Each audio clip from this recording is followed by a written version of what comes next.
Hi, I'm Katrina Rogers, here to introduce you to Evergreen Bioscience Innovation Cluster. We are building the bioscience ecosystem of the future in the Northwest.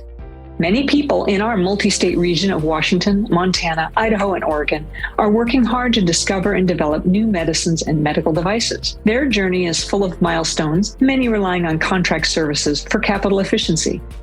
Evergreen Bioscience aims to accelerate the growth of these essential contract services to support an integrated ecosystem of innovators and manufacturers in the life sciences.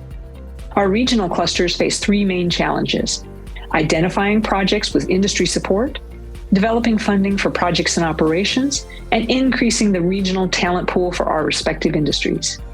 Evergreen Bioscience's priorities include building a bioscience innovation building to support new contract service companies and upskill workers in sterile therapeutics manufacturing, attracting new talent into our regional, high-wage, high-opportunity bioscience careers, and creating new opportunities for translational medical products research.